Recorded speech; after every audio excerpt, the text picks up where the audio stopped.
അല്ലാ എന്ന് കേട്ടുകഴിഞ്ഞാൽ ഹൃദയം കിടുകിടാ വിറക്കുന്നതാണ്. ആ അല്ലാഹുവിനെ സ്നേഹിക്കുകയാണോ വേണ്ടത്, അല്ലാഹുവിനെ പേടിക്കുകയാണോ വേണ്ടത് എന്നൊരു പ്രസക്തമായ ചോദ്യമുണ്ടോ? ആ ചോദ്യത്തിന്റെ മറുപടിയിൽ അല്ലാഹുവിന്റെ ഹബീബ് മുഹമ്മദ് മുസ്തഫ സല്ലല്ലാഹു അലൈഹി വസല്ലമ തങ്ങൾ പറഞ്ഞത് ബൈനൽ ഖൗഫി വറജാ,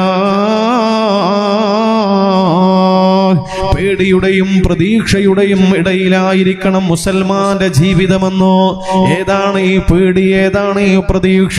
വളരെ മനോഹരമായ ഒരു ഉദാഹരണ സഹിതം ഇസ്ലാമിന്റെ രണ്ടാമത്തെ റിപ്പബ്ലിക് നായകൻ ഉമർ ഇബ്നുൽ ഖത്താബ് റളിയല്ലാഹു അൻഹു പറയുന്നുണ്ടോ, ഉമർ റളിയല്ലാഹുവിന്റെ ഈ ഒരു ഉദാഹരണം കേൾക്കുമ്പോ എങ്ങനെയാണ് അല്ലാഹുവിനെ പേടിക്കേണ്ടതെന്നും എങ്ങനെയാണ് അല്ലാഹുവിനെ സ്നേഹിക്കേണ്ടതെന്നും മനസ്സിലാക്കാൻ ഏതൊരു സാധാരണക്കാരനും സാധ്യമാകും. ഉമർ റളിയല്ലാഹു അൻഹു പറയുകയാണ്, നാളെ പരലോകത്ത് കോടാനുകോടി മനുഷ്യന്മാർ ഒരുമിച്ച് കൂടുമ്പോ അല്ലാഹു തആല പ്രഖ്യാപിക്കുകയാണ്, എല്ലാവരും സ്വർഗത്തിലേക്ക് പോയിക്കോ, എല്ലാവരും സ്വർഗത്തിലേക്ക് പോയിക്കോ, ഒരാളെ മാത്രമേ ഞാൻ നരകത്തിലേക്ക് വലിച്ചെറിയുകയുള്ളൂ എന്ന് പടച്ചറബ് പറഞ്ഞു കഴിഞ്ഞാൽ നിസ്കരിച്ചവനും നിസ്കരിക്കാത്തവനും നോമ്പെടുത്തവനും നോമ്പെടുക്കാത്തവനും സ്വതക്ക ചെയ്തവനും സ്വതക്ക ചെയ്യാത്തവനും എല്ലാവരും സ്വർഗത്തിലേക്ക് പോയിക്കോ എന്ന് പറഞ്ഞാൽ അങ്ങനെ പറയാൻ അധികാരമുള്ളവനാണ് റബ്ബുൽ ആലമീനായ അല്ലാഹ്.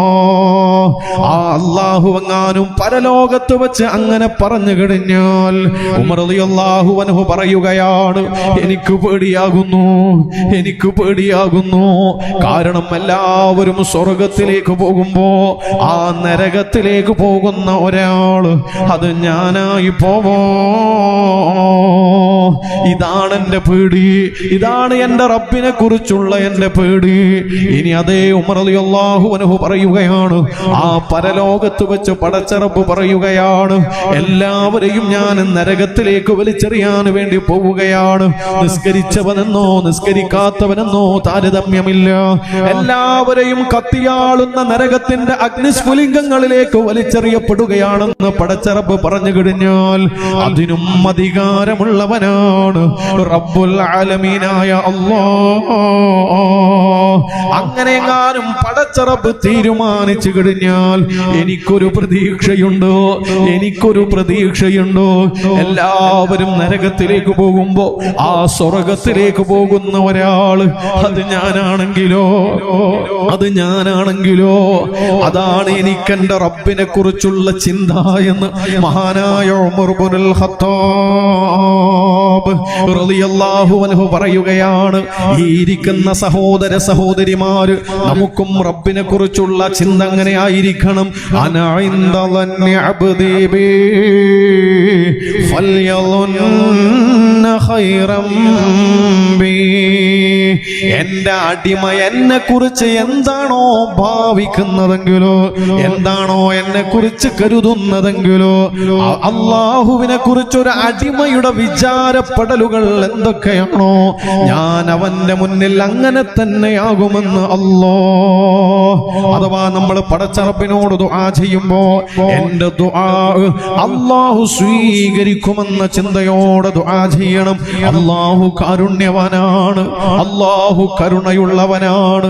അല്ലാഹുവാണ് ഈ നൽകിയതെല്ലാം നൽകിയത്.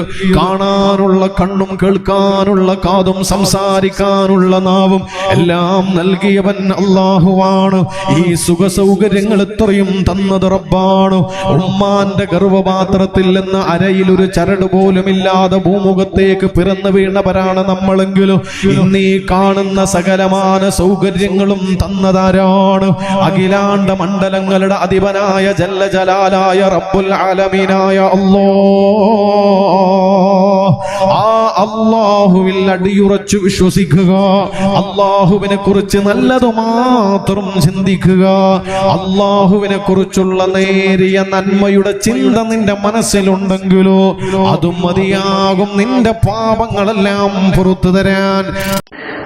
ഇതുപോലുള്ള പ്രഭാഷണങ്ങൾക്കും ക്ലാസുകൾക്കും ഞങ്ങളുടെ ചാനൽ സബ്സ്ക്രൈബ് ചെയ്യുക. ശേഷം തൊട്ടടുത്തുള്ള ബെല്ലൈക്കൺ അമർത്തുക. നിങ്ങൾ ഇടുന്ന വീഡിയോസ് നിങ്ങൾക്ക് നോട്ടിഫിക്കേഷനായി ലഭിച്ചേക്കും.